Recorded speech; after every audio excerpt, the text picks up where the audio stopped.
Durante 9 años, fui su banco secreto, mientras mi hermana se llevaba el crédito. En la reunión familiar, mamá dijo que yo era una vergüenza. Bien. Veamos cuánto dura su vida perfecta, sin mi dinero. Me llamo Mireya, tengo 32 años y soy la mujer invisible. O al menos, eso es lo que he sentido durante la última década. Mientras conducía mi viejo Nissan Suru 2010 por la autopista de Guadalajara a Zapopan, el aire acondicionado luchaba por enfriar el calor sofocante de mayo, haciendo un ruido sordo que competía con mis propios pensamientos. Mis manos apretaban el volante con tanta fuerza que mis nudillos estaban blancos. A mi lado, en el asiento del copiloto, descansaba un sobre dorado. Dentro había 2 boletos de avión con todo incluido para un resort en Cancún. Feliz 40 aniversario, decía la tarjeta. Me había costado 3 meses de mi sueldo, 3 meses de comer atún y arroz, 3 meses de no comprarme ni una blusa nueva. Pero no importaba. Se suponía que esto compraría una sonrisa de mi madre. Se suponía que esto haría que mi padre me mirara a los ojos y dijera, gracias, hija. El tráfico estaba pesado. Siempre lo está cuando uno no quiere llegar a su destino. Miré mi reflejo en el espejo retrovisor, ojeras profundas que ni el corrector más caro podía tapar, el cabello recogido en una coleta práctica porque no tuve tiempo ni dinero para ir al salón. Trabajo 60 horas a la semana gestionando la cadena de suministro de una exportadora de aguacates. Es un trabajo brutal, lleno de gritos, camiones retrasados y estrés constante. Pero paga bien. O al menos, paga lo suficiente para mantener la mentira en la que vive mi familia. Cuando finalmente giré en la calle de mis padres, sentí ese nudo familiar en el estómago. La casa, una propiedad de 2 pisos en una zona que alguna vez fue exclusiva y ahora lucha por mantener las apariencias, estaba iluminada como si fuera Navidad. Y ahí estaba. Justo en la entrada, bloqueando el paso para que todos lo admiraran, un Mazda rojo, último modelo, brillando bajo el sol de la tarde. Sabía de quién era sin preguntar. Alondra. Mi hermana menor. La princesa. La que dejó la universidad porque le daba ansiedad madrugar. La que ahora se autodenomina emprendedora, aunque nadie sabe qué vende. Estacioné mi coche viejo y abollado 2 casas más abajo, para no afear la fachada, tal como mi madre me había sugerido sutilmente en un mensaje de texto esa mañana. Mija, trata de no estacionar tu carcacha justo enfrente, ya sabes que vendrá la tía Rosa y es muy fijada. Suspiré, tomando el sobre dorado. El cuero del asiento estaba caliente y pegajoso. Solo son 3 horas, me dije a mí misma. Entras, das el regalo, sonríes, y te vas. No sabía que ese día, esas 3 horas se convertirían en el final de mi vida tal como la conocía. No sabía que el Mazda rojo, el sobre dorado y el mariachi que ya se escuchaba desde la calle, eran los ingredientes de una bomba de tiempo que estaba a punto de estallar en mi cara. Bajé del auto, alicé mi vestido, uno sencillo que compré en oferta hace 2 años, y caminé hacia la entrada. El olor a carnitas y tequila golpeó mi rostro.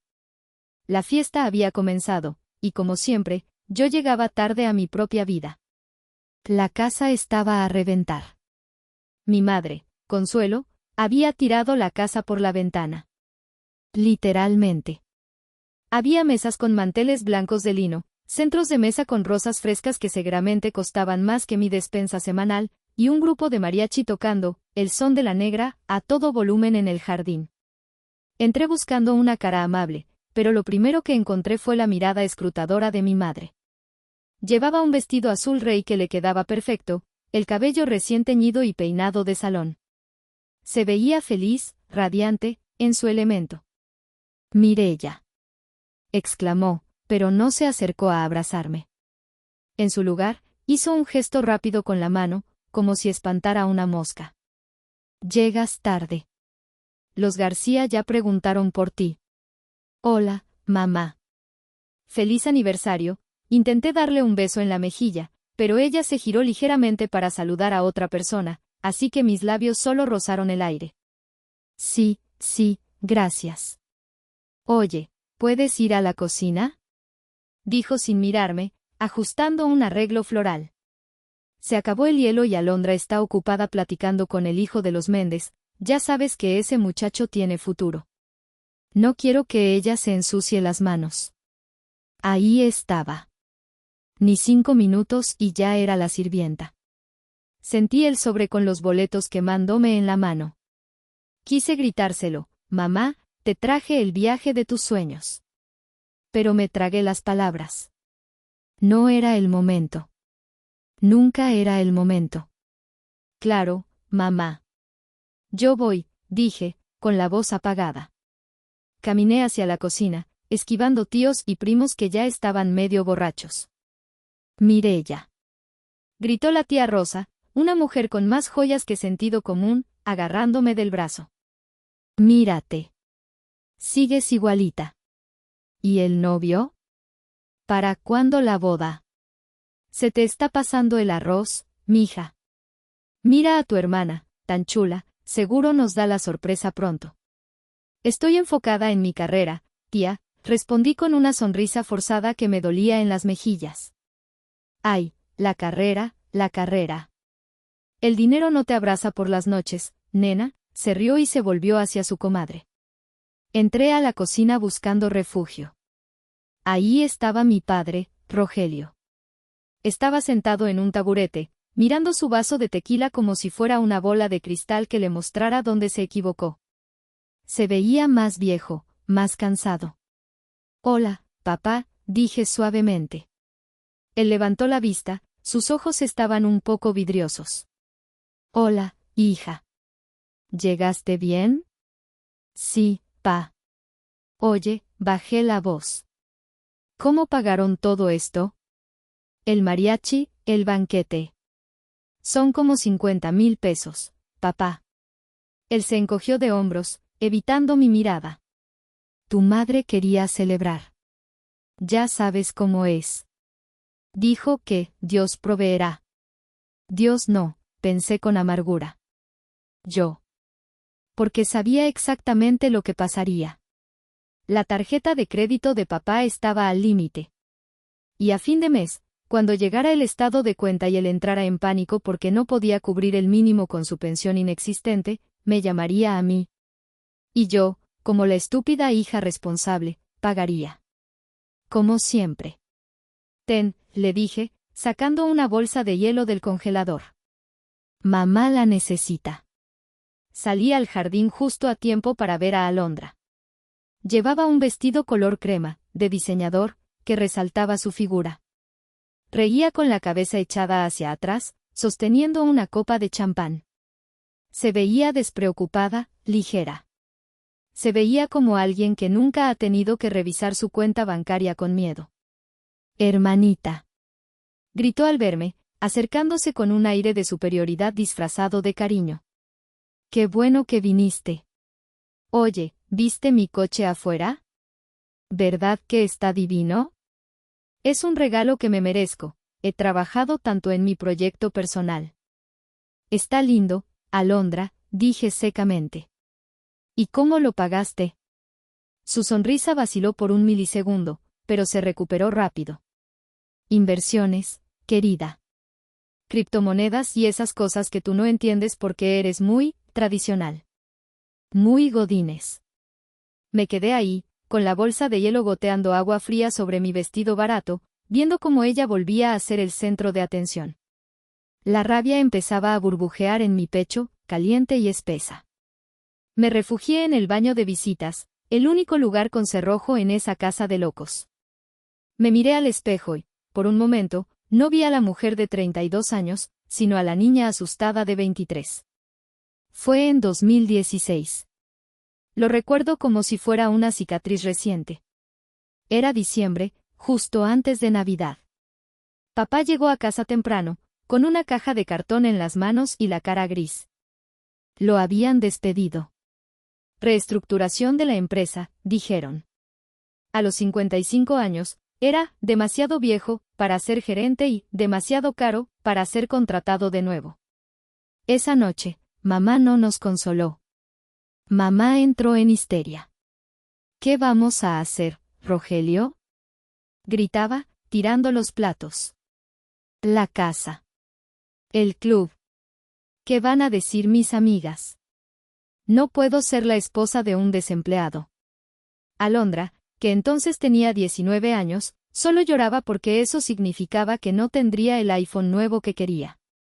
Yo acababa de graduarme. Tenía mi primer trabajo, de verdad, ganando apenas lo suficiente para mí. Pero al ver a mi padre derrumbado en el sofá, llorando en silencio, algo se rompió dentro de mí. O tal vez, algo se activó. El síndrome de la salvadora. No se preocupen, dije, con la voz temblorosa. Yo ayudo. Será temporal. Hasta que papá encuentre algo. Ese, temporal, se convirtió en 9 años. El primer mes, di todo mi aguinaldo para pagar la hipoteca. El segundo mes, papá seguía deprimido en cama. El tercer mes, mamá dijo que necesitaba sus medicinas para la presión porque el estrés la estaba matando. Mireya, por favor, me decía ella, poniéndose la mano en el pecho. Si no pagamos la luz, me va a dar un infarto de la vergüenza. ¿Quieres que tu madre se muera? Y así, poco a poco, me convertí en el pilar financiero. Pero era un pilar invisible. Hice las cuentas mentales mientras me lavaba las manos en el baño. 30,000 pesos. 30,000 malditos pesos al mes. 12,000 para la hipoteca de la casa donde no vivo. 5,000 para el seguro de gastos médicos mayores de ambos. 3,000 para los servicios, luz, agua, internet de alta velocidad para que Alondra viera Netflix. Y 10,000 en efectivo que transfería a la cuenta de mamá para el mandado. 30,000 pesos por 108 meses. 3,240,000 pesos. Con ese dinero, yo ya tendría mi propio departamento pagado. Podría haber viajado a Europa. Podría haber estudiado una maestría. Podría haber tenido vida. Pero no. Yo vivía en un departamento rentado en una zona industrial, manejaba un coche que se calentaba si subía mucho la velocidad, y compraba mi ropa en el supermercado. Y lo peor no era el dinero. Lo peor era la actitud. Cuando Alondra dejó la universidad para encontrarse a sí misma, en un viaje de mochilera por Europa, cuyo vuelo pagué yo bajo la excusa de un préstamo, que nunca volvió, mamá le dijo a todos, mi Alondra es tan valiente, tan espíritu libre. Cuando yo dije que no podía ir a visitarlos un domingo porque tenía que trabajar horas extras para pagar su tarjeta de crédito, mamá dijo, ay, Mireya, eres tan ambiciosa. El dinero te ha vuelto fría. Ya no tienes corazón para la familia. Me sequé las manos con una toalla de papel áspera. 9 años comprando su amor, y seguía con las manos vacías. 9 años siendo la hija responsable, para que Alondra pudiera ser la hija adorada. Miré mi teléfono. Un mensaje de Gustavo, mi novio secreto, porque mamá seguramente le encontraría algún defecto si lo conociera, te amo. Respira. Eres fuerte. Soy fuerte, susurré al espejo. Pero estoy cansada de ser fuerte. Salí del baño. El mariachi había dejado de tocar. Se escuchaba el tintineo de una cuchara contra una copa. Había llegado el momento del brindis. El momento que lo cambiaría todo. El salón estaba en silencio, salvo por el murmullo expectante de los 50 invitados. Mi madre estaba de pie junto a la mesa del pastel, con el micrófono en una mano y una copa de vino en la otra. Sus mejillas estaban sonrojadas, ya fuera por la emoción o por el tercer tequila, no lo sabía. Papá estaba a su lado, sonriendo de esa manera autómata que había perfeccionado con los años. Yo me quedé al fondo, cerca de la puerta, junto a una tía lejana que olía a naftalina. Querida familia, amigos, empezó mamá, su voz amplificada resonando en las paredes. Gracias por estar aquí celebrando 40 años de, bueno, de paciencia y amor. Hubo risas corteses. Mamá hizo una pausa dramática, sus ojos recorriendo la sala hasta posarse en alguien. No en mí. Pero hoy no solo quiero celebrar mi matrimonio. Quiero celebrar el fruto de este amor. Quiero agradecer a Dios por las bendiciones que me ha dado. Hizo un gesto a Alondra para que se acercara. Mi hermana caminó hacia el centro, fingiendo timidez, con esa sonrisa ensayada que encantaba a todos. Mamá le pasó un brazo por los hombros, apretándola con fuerza. Esta niña, la voz de mamá se quebró, llena de una emoción que nunca había usado conmigo. Esta niña es mi luz. Alondra ha sido la roca de esta casa. En los momentos difíciles, cuando sentíamos que el mundo se nos venía encima, ella siempre estuvo ahí. Con una sonrisa, con un abrazo, escuchando mis penas, haciéndonos reír. Sentí un frío helado subir por mis piernas. ¿Alondra, la roca?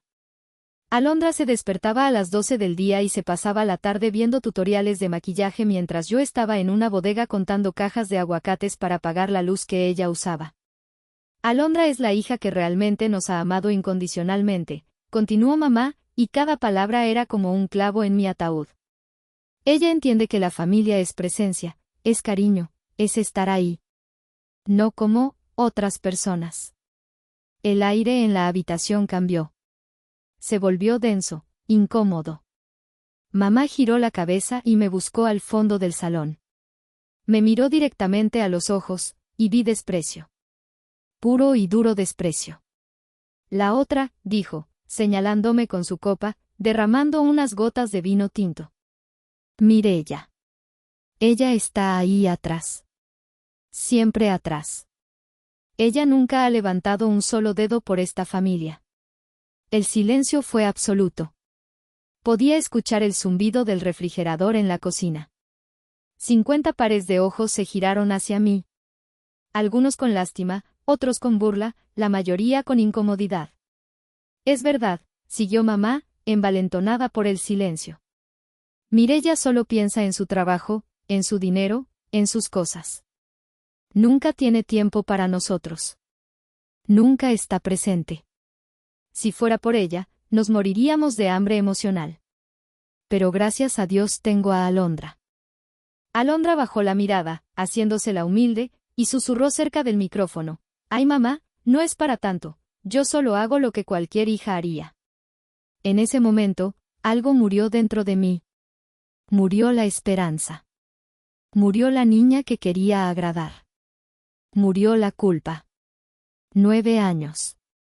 3 millones de pesos. Mi juventud. Mi salud mental.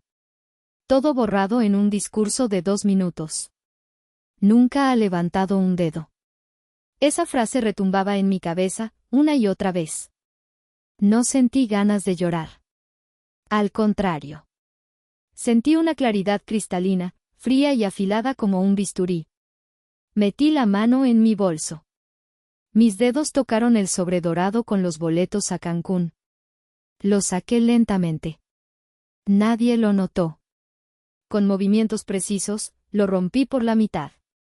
Luego en 4 pedazos. Luego en 8. Dejé caer los confetis de papel brillante dentro de mi propio bolso. Miré a Gustavo, que estaba al otro lado del salón, se había colado en la fiesta sin que mamá lo supiera. Él tenía los puños cerrados, listo para saltar y defenderme. Le hice un leve gesto con la cabeza, no. Vámonos. No grité. No hice un escándalo. No les di el placer de verme, histérica, para que pudieran llamarme loca después. Simplemente sonreí. Una sonrisa que no llegaba a mis ojos. Feliz aniversario, dije en voz baja, solo para mí. Me di la vuelta y salí por la puerta principal. El sonido de mis tacones contra el piso de mármol fue el único ruido en la sala. Escuché a mamá decir por el micrófono, tratando de recuperar el ambiente, bueno, que siga la música. Mariachi. Pero yo ya estaba afuera. El aire de la noche nunca se había sentido tan fresco. Caminé hacia mi auto viejo, subí, y cerré la puerta. El silencio dentro del coche era bendito. Arranqué el motor. Mientras me alejaba, vi por el retrovisor la casa iluminada, el Mazda rojo de mi hermana, y supe que esa era la última vez que vería esa imagen con dolor. Ahora, solo sentía una cosa, poder. Tenía el dedo en el gatillo nuclear, y mañana por la mañana, iba a apretarlo. Amaneció domingo. Mi celular, que había puesto en silencio la noche anterior, vibraba como un animal herido sobre la mesa de noche de mi pequeño departamento. Lo tomé y miré la pantalla, 22 llamadas perdidas. 15 de mamá. 4 de papá. 3 de la tía Rosa. Y una letanía de mensajes de WhatsApp. Abrí el chat de mamá primero. ¿Cómo te atreves a irte así? Me dejaste en ridículo frente a los García. Eres una malagradecida. Después de todo lo que hicimos por ti. Tu hermana está llorando porque arruinaste su brindis. Ni una pregunta de ¿estás bien? Ni una duda. Solo reclamos.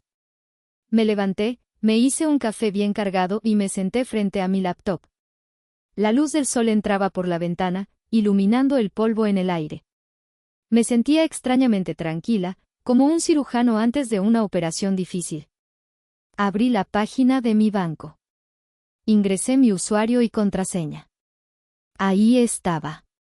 La lista de transferencias programadas. Concepto: hipoteca casa papás, monto, 12,000 pesos MXN, frecuencia, mensual. Hice clic en modificar. Luego en eliminar. El sistema preguntó, ¿estás seguro? Nunca he estado más segura, dije en voz alta. Clic, eliminado. Concepto: seguro médicos mayores, monto, 5,000 pesos MXN. Clic, cancelar póliza. Les llegaría un aviso por correo en 30 días, tiempo suficiente para que buscaran cómo pagarlo si es que podían. Concepto: apoyo mensual mamá, efectivo, monto, 13,000 pesos MXN. Este era el que más dolía, y el que más placer me daba. Era el dinero de su comida, de su salón de belleza, de sus caprichos. Clic, eliminado de favoritos. Bloqueado. Luego fui a la página de la CFE, Comisión Federal de Electricidad. El recibo estaba a mi nombre, domiciliado a mi tarjeta. Cambio de titularidad y baja de domiciliación. Hice lo mismo con el servicio de Internet de alta velocidad, ese que Alondra usaba para subir sus historias de Instagram fingiendo una vida perfecta. Finalmente, entré a la app de la tarjeta de crédito. La tarjeta familiar. Una extensión de mi propia línea de crédito que le había dado a papá para emergencias. Revisé los últimos movimientos. Liverpool, ropa dama, 4,500 pesos. Emergencia. Restaurante La Vaca Argentina, 2,800 pesos. Emergencia. Gasolinera, 1,200 pesos. Para el Mazda de Alondra, seguramente. Sentí una punzada de asco. Habían estado viviendo como reyes a costa de mi sudor. Seleccioné la tarjeta adicional. Botón, reportar como robada / extraviada, y luego, cancelar reposición. Bloqueo total. Cerré la laptop. El ventilador del procesador dejó de zumbar. El silencio volvió al departamento. Tomé mi celular y le escribí a Gustavo, ya está hecho. Soy libre. Luego, redacté un solo mensaje para el grupo de WhatsApp de la familia, donde estaban mis padres y Alondra. Mamá, anoche dijiste muy claro frente a 50 personas que yo nunca he levantado un dedo por esta familia. He reflexionado mucho sobre tus palabras y tienes razón. No debería interferir en su vida. Así que, para honrar tu verdad, he decidido dejar de hacer lo que, según tú, nunca hice. A partir de hoy, son libres de mi nula ayuda. Que Alondra, la hija que sí los ama, se haga cargo. Enviar. Luego, bloquear contacto, mamá. Bloquear contacto, papá. Bloquear contacto, Alondra. Me recosté en la silla y tomé un sorbo de café. Nunca me había sabido tan rico. Perspectiva omnisciente, narrada por Mireya basándose en lo que supo después. Era martes, 2 días después de la fiesta. Según me contó después la tía Beatriz, mi única aliada en ese nido de víboras, la resaca emocional en casa de mis padres apenas comenzaba. Mamá y Alondra decidieron ir al centro comercial Andares para quitarse el estrés del drama que yo había causado. Esa Mireya siempre queriendo llamar la atención, decía mamá mientras caminaban hacia Sara. Pero no importa, mija, tú y yo nos merecemos un día de chicas. Llenaron el carrito.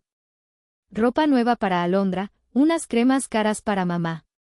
Llegaron a la caja registradora.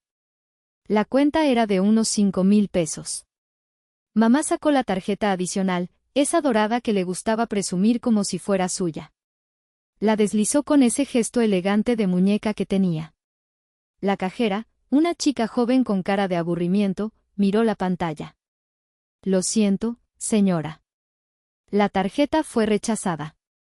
Mamá se rió, una risa nerviosa. ¡Ay, qué tontería!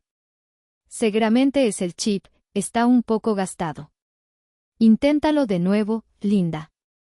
La cajera suspiró y la pasó otra vez. No, señora. Dice, fondos insuficientes o tarjeta bloqueada por el titular. Debe llamar a su banco. Imposible. Gritó mamá, empezando a atraer miradas. Esta tarjeta no tiene límite. Es un error de su máquina. Alondra se puso roja. Mamá, la gente está mirando. Paga con la otra. No traje la otra, Alondra.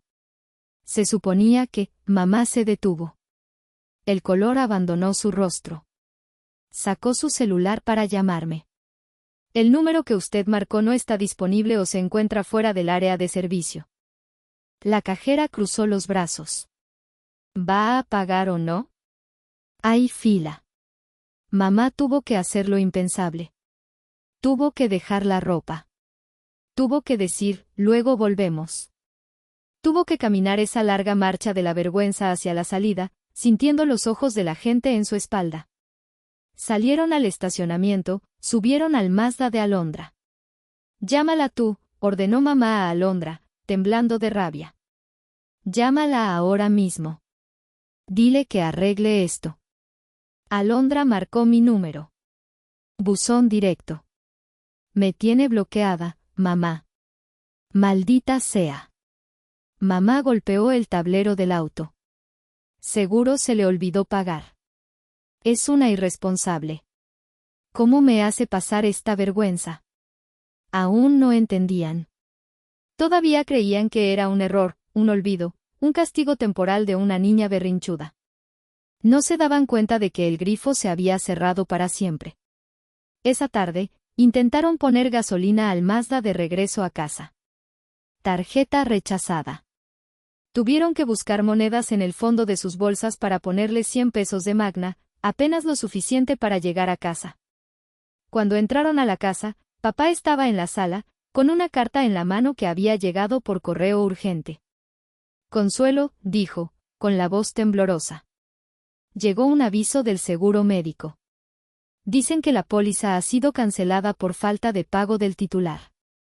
Mamá se dejó caer en el sofá, pálida. ¿Qué está pasando? Fue en ese momento, creo, que el miedo real empezó a filtrarse en sus huesos. No el miedo a, ¿qué dirán?, sino el miedo primario a la supervivencia. Y yo, a kilómetros de distancia, estaba trabajando tranquilamente, cerrando un trato de aguacates, sin saber, y sin importarme, que mi familia empezaba a ahogarse. Pasaron 15 días. 15 días de silencio radiofónico por mi parte, y 15 días de pánico creciente por la de ellos. La realidad financiera tiene una forma brutal de imponerse. Es como la gravedad, puedes ignorarla un rato si saltas, pero tarde o temprano vas a caer. Primero fue la comida. Mi madre estaba acostumbrada a ir al supermercado, Fresco, o City Market, llenar el carrito con quesos importados, vinos chilenos y cortes de carne. Pero sin los 13,000 pesos en efectivo que yo depositaba puntualmente el día 5 de cada mes, su tarjeta de débito estaba vacía. Tuvieron que empezar a comer lo que había en la alacena. Latas viejas de atún, arroz, pasta. Alondra, que nunca había cocinado en su vida, se quejaba a gritos. Mamá, no puedo comer esto. Tengo que cuidar mi figura. Necesito mis batidos de proteína. Pues cómpralos tú. Le gritó mamá por primera vez. El hambre pone a la gente de mal humor. Luego vinieron los servicios. Un martes por la tarde, mientras Alondra veía su serie favorita, la pantalla se fue a negro. Sin conexión a Internet. Alondra reinició el módem 3 veces. Nada. Llamó a la compañía, haciéndose pasar por mí, sabía mi fecha de nacimiento. Señorita, el servicio ha sido suspendido por orden del titular. Además, hay un adeudo pendiente de reconexión. Pero yo necesito Internet. Chilló Alondra. Soy influencer, tenía 2000 seguidores, la mayoría bots. Sin Internet, sin Netflix, y con el plan de datos de sus celulares cortado, también lo pagaba yo, la casa se convirtió en una prisión silenciosa. Pero el golpe más fuerte fue el coche. El famoso Mazda rojo de Alondra. Yo no lo pagaba directamente, pero indirectamente sí. Resulta que papá había sacado el coche a su nombre, confiando en que, con lo que manda Mireya cubrimos la mensualidad y sobra. Era el día 20 del mes. La fecha de pago del crédito automotriz. El banco llamó a casa. Señor Rogelio, su pago está vencido. Si no regulariza la situación en 48 horas, pasaremos el caso a cobranza extrajudicial. Esa noche, papá intentó llamarme desde un teléfono público, el único número que yo no reconocería. Contesté, pensando que era un cliente. Bueno. Hija, soy papá. Hubo un silencio. Sentí una punzada en el corazón, ese viejo instinto de querer arreglarlo todo. ¿Qué quieres, Rogelio? Dije, usando su nombre por primera vez. Mireya, por favor. Tu madre está mal. No tenemos gas. Nos estamos bañando con agua fría. Y van a quitarle el coche a tu hermana. Y mi voz sonó más fría de lo que me sentía. Hija, no seas rencorosa. Ya entendimos el punto. Ya nos castigaste. Por favor, deposita el dinero. Te prometo que mamá te pedirá perdón. No se trata de perdón, papá. Se trata de realidad. Mamá dijo que yo no ayudo. Si yo deposito, la estaría convirtiendo en una mentirosa. Y no quiero eso. Pero nos vamos a morir de hambre. Dile a Alondra que venda el Mazda. O que venda sus bolsas de marca. O mejor aún, que busque un trabajo. Ella no puede trabajar, es muy sensible, entonces que se joda, dije, y colgué. Me quedé mirando el teléfono, temblando. Fue la cosa más difícil que había hecho. Decirle, que se joda, a mi propia sangre. Pero sabía que si cedía ahora, si les daba un solo peso, todo habría sido en vano. Volverían a tratarme como basura en cuanto tuvieran el estómago lleno. Tenía que mantenerme firme. El castillo de naipes estaba cayendo, y yo no iba a ser quien pusiera las manos para evitar que se golpearan contra el suelo. El sábado siguiente, sonó el timbre de mi departamento. Miré por la mirilla, era la tía Beatriz. Abrí la puerta con cautela. Beatriz era la hermana menor de mamá, pero eran como el agua y el aceite. Beatriz era divorciada, trabajaba como contadora, fumaba cigarros mentolados y no tenía pelos en la lengua.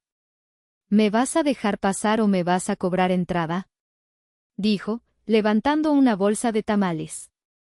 La dejé pasar. Nos sentamos en la pequeña cocina. Traje de rajas con queso, tus favoritos, dijo, sirviendo uno en un plato.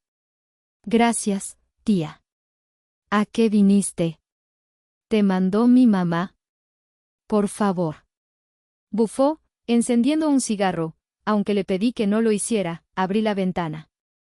Consuelo está tan ocupada haciéndose la víctima que no tiene tiempo de mandar emisarios. Está diciéndole a toda la familia que te volviste loca, que te uniste a una secta o que te drogaste. Me reí. Una risa seca. Que diga lo que quiera. Hiciste bien, mija, dijo Beatriz, mirándome seriamente. Ya era hora. Esos parásitos te estaban chupando la vida. Beatriz tomó un sorbo de café y bajó la voz, como si las paredes oyeran. Pero hay algo que debes saber. Algo que escuché cuando fui a verlos ayer. Fui a llevarles despensa porque me dieron lástima. Soy una tonta. ¿Qué pasa? Es sobre el coche de Alondra. Y sobre tus ahorros. Métense. ¿Qué ahorros? Tú le abriste una cuenta de inversión a tus papás hace 3 años, ¿verdad? Esa donde metías los bonos de fin de año de tu trabajo, para su vejez. Asentí. Había acumulado cerca de 200,000 pesos ahí. Era mi fondo de emergencia para ellos, por si papá enfermaba gravemente. Solo yo y papá teníamos acceso, o eso creía. Pues resulta que la inversora experta, Alondra, convenció a tu papá de que ella podía triplicar ese dinero en no sé qué plataforma de trading, dijo Beatriz con asco. Rogelio, ese viejo idiota, le dio las claves. No. Susurré. Sí. ¿Y adivina qué? No hubo inversión. Sacó el dinero. Lo usó para dar el enganche del Mazda y pagar un viaje a Tulum con sus amigas el mes pasado. Les dijo a tus papás que eran ganancias. Ese dinero era para su salud. Grité, golpeando la mesa. Papá es diabético. Beatriz asintió tristemente. Lo sé. Y ahora que cortaste el flujo, Alondra confesó. Dijo que, pensó que tú seguirías mandando dinero para reponerlo. Sentí una náusea profunda.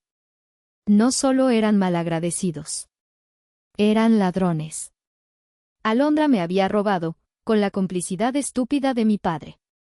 Gracias por decirme, tía, dije, sintiendo como la tristeza se convertía en una furia fría y calculadora. ¿Qué vas a hacer? Preguntó ella. Me levanté y fui a mi archivero. Saqué una carpeta roja gruesa. Voy a terminar con esto. Mamá quiere drama. Mamá quiere que sea la villana. Pues bien. Voy a ser la villana que se merece. 3 días después, recibí la llamada que esperaba. No fue papá. Fue el hospital local. Señorita Mireya. Hablamos del Hospital Santa María. Su madre, la señora Consuelo, acaba de ingresar por urgencias. Presenta un cuadro de dolor torácico. Mi corazón se detuvo un segundo. A pesar de todo, es mi madre. ¿Es grave? Pregunté. Está estable, pero insiste en verla. Dice que es urgente. Llamé a Gustavo. Tengo que ir. Es una trampa, Mireya, me advirtió él. Ya lo ha hecho antes. Lo sé. Pero si no voy, seré el monstruo que dejó morir a su madre. Además, toqué la carpeta roja que llevaba en el asiento del copiloto. Necesito que firmen unos papeles. Llegué al hospital. No era el hospital público, IMSS, claro que no. Era un hospital privado caro. ¿Cómo pensaban pagarlo? Seguramente pensaban que al verme ahí, yo sacaría la tarjeta automáticamente por culpa. Entré a la habitación 304. Ahí estaba la escena perfecta. Mamá en la cama, con una vía intravenosa, probablemente solo suero, poniendo cara de mártir. Papá sentado en una silla, cabizbajo. Alondra estaba de pie junto a la ventana, y para mi sorpresa, el tío Jorge, el patriarca de la familia, hermano mayor de papá, estaba ahí también. Claro. Habían traído refuerzos. El tío Jorge era la autoridad moral. Si él me regañaba, se suponía que yo debía obedecer. Mireya, dijo el tío Jorge, con voz grave. Qué bueno que te dignas a aparecer. Tu madre casi se nos va del susto. Hola, tío. Hola, papá. Alondra, ignoré a mamá. ¿Qué tiene? Angustia, dijo Alondra, cruzando los brazos. El doctor dice que es estrés severo causado por un trauma emocional. O sea, tú. Tú la estás matando. Gritó mamá desde la cama, recuperando milagrosamente la fuerza pulmonar. Míranos. Tu padre no duerme. Nos van a quitar la casa. ¿Cómo puedes ser tan cruel? Me quedé parada al pie de la cama, tranquila. Mamá, tú dijiste que yo nunca ayudaba. Si nunca ayudaba, mi ausencia no debería notarse. Deja de jugar con palabras. Intervino el tío Jorge. Eres su hija mayor. Es tu obligación. Ellos te dieron la vida. Te pagaron la carrera. Yo me pagué la carrera con becas y trabajando de mesera, tío, corregí suavemente. ¿Y sobre la obligación? Me acerqué a la mesa de noche y puse la carpeta roja sobre ella. El sonido pesado del golpe hizo que todos miraran. Tío Jorge, tú eres un hombre de negocios, ¿verdad? ¿Te gustan los números? Sí, pero esto es familia, no un negocio. En esta familia, todo es negocio, dije. Alondra, ¿le has dicho al tío Jorge cómo compraste tu Mazda? Alondra palideció. Cállate. ¿O le has dicho a papá que el dinero de su fondo de retiro se fue en tus bolsos Gucci y tu viaje a Tulum? Papá levantó la cabeza de golpe. ¿Qué? Susurró papá. Alondra dijo que el mercado cayó, el mercado no cayó, papá. Alondra te robó. Abrí la carpeta. Aquí están las pruebas. Los retiros hechos desde la IP del celular de Alondra. Y aquí, saqué un bloque de hojas engrapadas. Aquí están mis estados de cuenta de los últimos 9 años. Le pasé las hojas al tío Jorge. Léelo, tío. La línea amarilla son las transferencias a mamá. La línea azul son los pagos de la hipoteca. La línea verde son las tarjetas de crédito. El tío Jorge ajustó sus lentes. Pasó una página. Luego otra. Sus ojos se abrieron desmesuradamente. Mireya, esto suma, esto es una fortuna. 3.240.000 pesos, dije. Eso es lo que cuesta, no levantar un dedo. Mamá empezó a llorar, pero esta vez no era actuación. Era miedo. Se le estaba cayendo la máscara frente al patriarca. Consuelo, dijo el tío Jorge, mirando a mi madre con incredulidad. Me dijiste que Alondra los mantenía. Me dijiste que Mireya era una tacaña. Es que ella gana mucho. Chilló mamá. Es su deber. Y Alondra nos da amor. El amor no paga el hospital privado en el que estás ahora, Consuelo, dije. Por cierto, ¿quién va a pagar esta cuenta? Yo no. Me giré hacia la salida. No puedes irte. Gritó Alondra, agarrándome del brazo. Me solté con un movimiento brusco. La miré a los ojos con tanta intensidad que ella retrocedió. No me toques. Tienes un coche que vender. Tienes un fondo de retiro que reponer. Y tienes a 2 padres que mantener. Bienvenida al mundo real, princesa. Ahora es tu turno. Salí de la habitación. Escuché los gritos del tío Jorge empezando a regañar a mi padre y a Alondra. Fue la música más dulce que había escuchado en años. Lo que siguió en las semanas posteriores no lo vi, pero me enteré. En un pueblo, o en una familia mexicana extensa, las noticias vuelan más rápido que la luz. El tío Jorge, furioso por haber sido engañado y manipulado, se lavó las manos. No les prestó dinero. Que aprendan la lección, dijo. Sin mi dinero y sin el apoyo del tío, el destino los alcanzó. El banco no esperó más. Iniciaron el proceso de embargo de la casa. Mis padres intentaron venderla rápido, pero el mercado estaba lento y la casa necesitaba reparaciones que yo solía pagar. Tuvieron que malbaratarla para pagar la deuda hipotecaria y quedarse con un poco de efectivo. Ver la casa donde crecí con el letrero de "se vende" me produjo una tristeza melancólica, pero no culpa. Era la consecuencia lógica de sus acciones. Se mudaron. Dejaron la zona residencial de Zapopan y rentaron un departamento pequeño, de 2 recámaras, en una zona popular cerca de Tlaquepaque. Un lugar ruidoso, sin seguridad, donde el agua se va 2 veces a la semana. Para mi madre, perder su código postal fue peor que perder un brazo. Dejó de ir al club de jardinería. Dejó de ver a sus amigas, fresas. Se encerró en su vergüenza. ¿Y Alondra? El Mazda fue embargado. No pudo pagar ni 2 mensualidades. Intentó seguir viviendo de sus redes, pero sin dinero para ropa nueva y viajes, su contenido se volvió patético. Tuvo que buscar trabajo. La tía Beatriz me mandó una foto un día. Era Alondra, con un uniforme rojo y amarillo, detrás del mostrador de un Oxxo. Mira quién me cobró los cigarros hoy, decía el mensaje. Se veía cansada. Se veía enojada. Se veía normal. Supe que papá también tuvo que buscar algo. Consiguió trabajo de velador en un estacionamiento. A sus 64 años, pasando fríos en una caseta. Me dolió imaginarlo. Lloré por él una noche. Pero luego recordé que él permitió que me robaran. Él permitió que me humillaran. Él eligió su bando.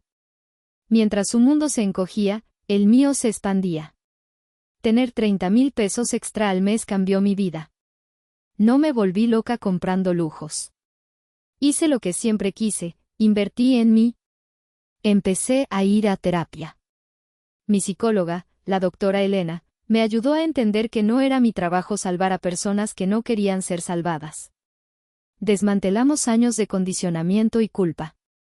Me inscribí en un gimnasio y contraté un entrenador personal. Mi cuerpo, que siempre había sentido pesado y cansado, empezó a fortalecerse. Dormía 8 horas. Mi piel mejoró. Mis ojeras desaparecieron. ¿Y Gustavo? Gustavo y yo florecimos. Sin la sombra de mi familia, nuestra relación se volvió más ligera. Planeamos nuestro futuro. Compramos una casa. No una mansión, pero una casa hermosa, moderna, con un jardín grande para mis perros. Y lo mejor de todo, estaba a mi nombre y al de él. Nadie más. Un año después de el brindis, Gustavo me propuso matrimonio. Fue en una cena sencilla, en casa, con tacos y vino tinto. ¿Estás segura de que quieres casarte conmigo? Bromeó. Vengo sin drama familiar. Acepto, dije, riendo. Organizamos la boda. Pequeña. Íntima. Solo amigos cercanos y la familia de él, que son adorables y me acogieron como a una hija. De mi lado, solo invité a la tía Beatriz y a un par de primos lejanos que nunca me habían juzgado. La gran pregunta era, ¿invitar a mis padres? La doctora Elena me dijo, es tu decisión. ¿Qué te dará más paz? Lo pensé mucho. Imaginé a mamá criticando mi vestido. Imaginé a Alondra tratando de coquetear con los amigos de Gustavo. Imaginé a papá pidiéndome dinero en un rincón. No. No los invité. Una semana antes de mi boda, encontré a mi padre esperándome afuera de mi oficina. Se veía terrible. Había perdido peso, su ropa le quedaba grande. Llevaba una lonchera en la mano. Mireya, dijo, levantándose de la banqueta con dificultad. Papá. ¿Qué haces aquí? Necesitaba verte. Beatriz me dijo que te casas. Beatriz habla demasiado, dije, aunque no estaba realmente enojada con ella. Hija, tu madre está muy mal. Tiene depresión. No sale de la cama. Alondra y ella se pelean todo el día. Es un infierno esa casa. Lo siento, papá. Mireya, por favor. Perdónanos. Nos equivocamos. Fui un cobarde. Lo sé. Pero somos tu familia. No nos dejes morir solos. No tenemos para la renta del próximo mes. El dueño nos va a echar. Sus ojos se llenaron de lágrimas. Si pudieras, solo un préstamo. Pequeño. O si pudieras hablar con mamá. Ella te extraña, mentira, extrañaba mi dinero. Sentí esa vieja punzada. Esa necesidad de sacar la chequera y arreglarlo todo. Sería tan fácil. 30,000 pesos no eran nada para mí ahora. Podría salvarlos. Podría ser la heroína. Pero miré la mano de mi padre. Recordé cómo esa misma mano no me defendió cuando mamá me llamó inútil frente a todos. Recordé cómo esa mano le dio las claves de mi dinero a Alondra. Papá, dije, manteniendo la distancia. Te quiero. De verdad te quiero. Pero no puedo ayudarte. ¿Por qué? Tienes dinero.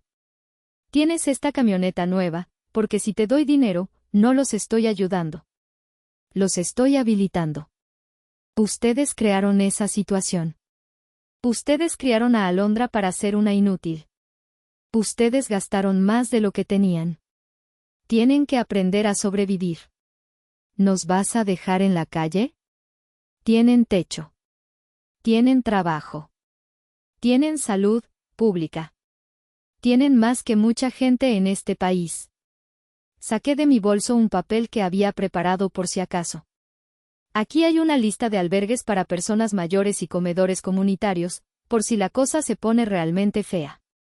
Y aquí está el número de un terapeuta gratuito. Papá miró el papel como si fuera un insulto. Eres de hielo, Mireya.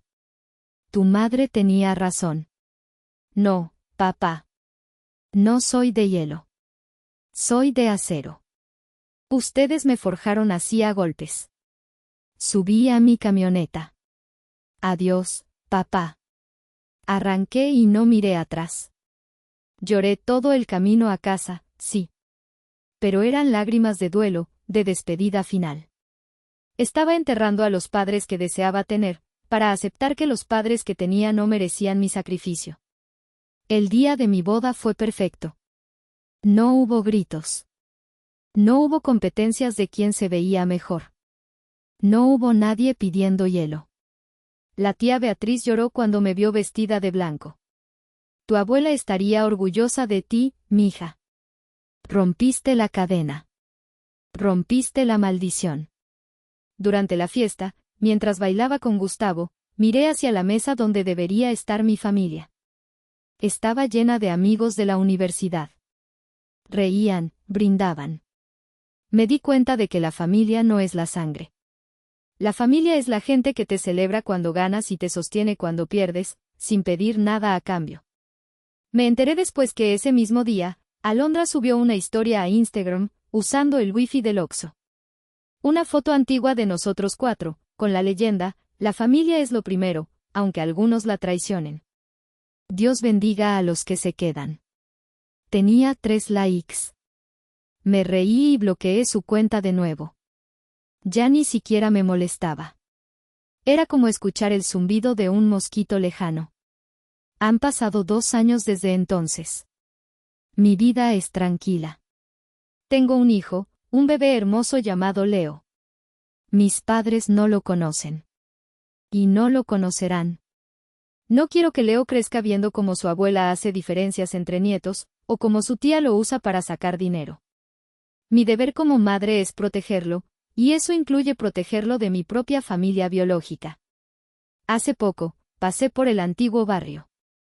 No por nostalgia, sino porque tenía una reunión cerca. Vi a Alondra. Estaba esperando el camión. Había engordado, se veía descuidada, con el tinte de pelo a medio crecer. Llevaba una bolsa de imitación que se veía gastada. Se veía infeliz. Por un segundo, pensé en bajar la ventana. Pensé en ofrecerle un aventón. Pero luego recordé el Mazda rojo. Recordé el robo. Recordé el brindis.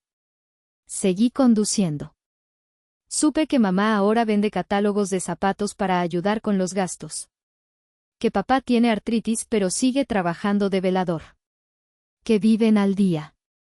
Es una vida dura. Es la vida de la mayoría de los mexicanos que no planearon su futuro. La diferencia es que ellos tuvieron una oportunidad de oro. Tuvieron una hija que les dio 3 millones de pesos. Y la desperdiciaron por soberbia. A veces me preguntan si me arrepiento. ¿Me arrepiento de haberlos dejado caer? La respuesta corta es, no. La respuesta larga es, a veces duele. A veces, en Navidad, siento un hueco. Pero luego miro mi cuenta de ahorros, miro la paz de mi hogar, miro la sonrisa de mi esposo, y el hueco se llena. Entendí que el dinero es energía. Durante 9 años, vertí mi energía en un pozo sin fondo. Ahora, vierto esa energía en mi propia tierra, y estoy cosechando frutos. Hace unos días, recibí un correo electrónico. Era de un abogado. Estimada Mireya. Sus padres me han contactado para explorar la posibilidad de una demanda por pensión alimenticia, alegando abandono. Leí el correo y solté una carcajada. Se lo reenvié a mi propio abogado con una nota: envíales los estados de cuenta de 2016 a 2025. Y diles que si quieren ir a juicio, estoy lista para mostrarle al juez el fraude de la tarjeta de crédito y el robo del fondo de inversión.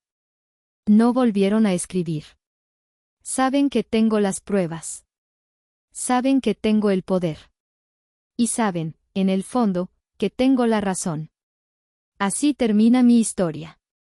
O mejor dicho, así empieza mi verdadera vida. No soy la villana de este cuento, aunque en la versión que cuenta mi madre seguramente soy el diablo. Soy simplemente una mujer que aprendió a poner límites. Aprendí que honrarás a tu padre y a tu madre no significa dejarás que te abusen y te exploten hasta que te seques. Si estás escuchando esto y eres la Mireya de tu familia.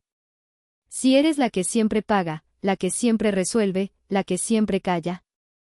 Para. Deja de levantar el dedo. Deja caer el mundo. Verás que el mundo sigue girando, y por primera vez, podrás girar con él. Soy Mireya, la hija que nunca hizo nada. Y esa fue mi mayor victoria, dejar de hacer todo por quienes no hacían nada por mí. Gracias por escuchar mi verdad.